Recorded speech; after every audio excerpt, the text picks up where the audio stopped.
The night Emily Carter's heart cracked was supposed to be magical. The Christmas lights shimmered above the restaurant terrace like tiny floating wishes, and the cold December air carried the faint scent of cinnamon and hope. She had spent hours convincing herself that this blind date might finally be the moment her lonely streak ended, the moment she would finally be seen, cherished, loved.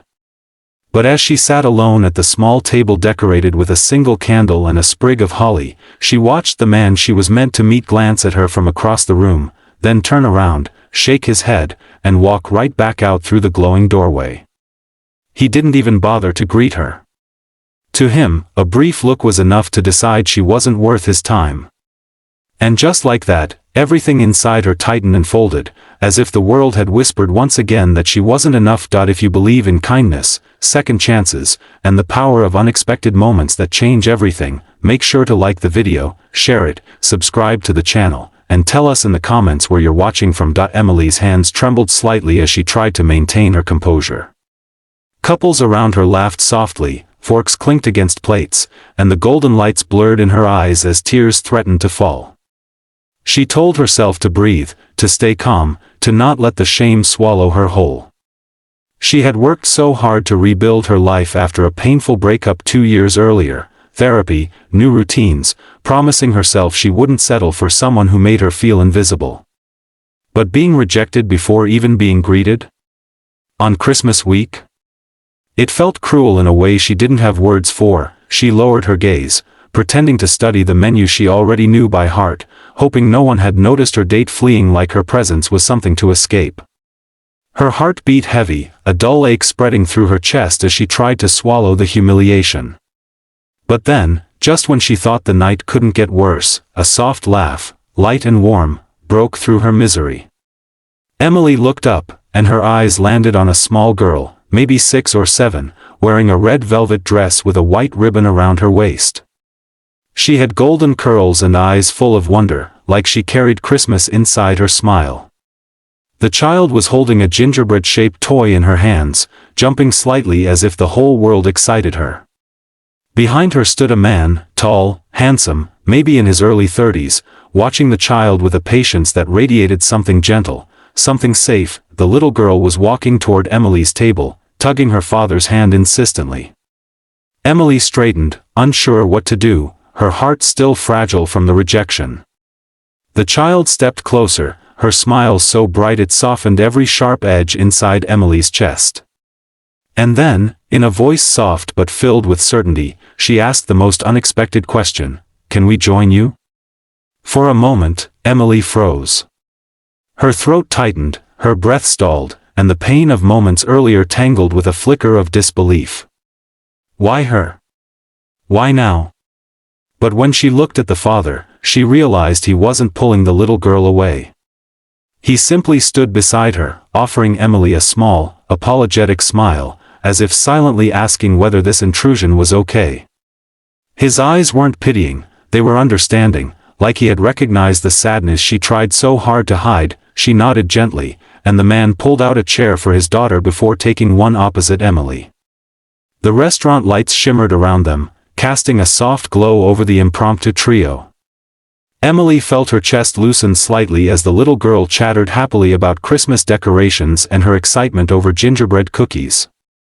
Emily listened, slowly uncoiling from the painful rejection she had suffered just minutes earlier, and allowed herself to smile, a real, soft smile that surprised even her. The father introduced himself as Daniel Hayes, and his daughter as Lily. He explained that Lily had noticed Emily sitting alone and insisted they keep her company because, in Lily's words, no one should be alone on Christmas. Emily's heart warmed at the innocence behind the gesture. She found herself telling them small pieces of her story, not the painful ones, just enough to create a gentle bridge of connection. The more she spoke, the more Daniel listened. And not just with polite nods, but with genuine attention, leaning in slightly, as if her words mattered. That alone was something she hadn't felt in a long time. As the evening grew deeper, the sounds of cheerful chatter enveloped the terrace, and the cold night outside contrasted with the warmth building at their table. Emily watched the little girl give her father pieces of bread shaped like tiny hearts, and Daniel smiled patiently, brushing crumbs from her hair with tender affection. Something about the way he loved his daughter so openly made Emily's chest tighten with admiration.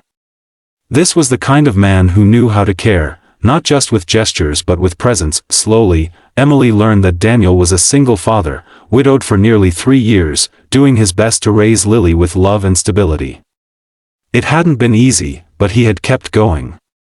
His strength didn't come from toughness, it came from compassion, from knowing how to rebuild when life shatters unexpectedly. Emily related more than she expected. In their silent moments, she felt an unspoken connection forming, two hearts that had known loss, sitting at a table covered in Christmas lights, learning to breathe again. The night stretched in a way that felt strangely comforting. Lily leaned her head on Emily's arm at one point, and Emily felt a warmth swell inside her chest, a feeling she hadn't felt in so long it almost startled her. She had grown used to loneliness, to being the backup plan, the afterthought. But now, this little girl was hugging her like she had known her forever, and Daniel was looking at her with gratitude that melted the last bits of rejection still lingering in her heart. By the time dessert arrived, something had shifted. Emily realized she was no longer thinking about the man who rejected her. She was thinking about how beautiful life could feel in its unpredictability, how sometimes the best moments come from things that aren't planned at all. Daniel asked gentle questions about her passions, her work, the things that made her smile. Emily found herself opening up, feeling seen in a way she hadn't felt in years. It wasn't romantic yet.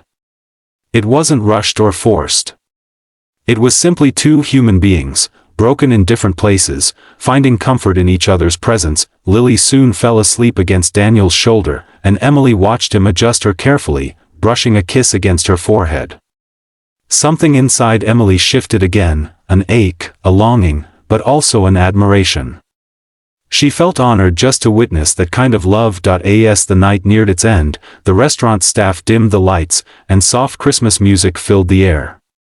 Emily didn't want the evening to end, and neither, it seemed, did Daniel. The cold breeze outside fogged the glass walls slightly, making the world beyond the terrace feel distant, like time had slowed just for them. Emily realized that if she had not been rejected earlier, she would never have met Lily's sparkling smile or Daniel's warm, steady presence. Life had a way of breaking you open, only to fill you with something softer, something better. Before leaving, Daniel gently asked if he could see her again, not out of obligation, not out of sympathy, but because he genuinely wanted to. Emily felt her heart flutter in a way she hadn't allowed for years. She said yes softly, not because she was afraid of losing the moment, but because she finally believed she deserved something good. If this story touched your heart even a little, please like the video, share it, and subscribe so more people can find these emotional stories. Your support truly means the world.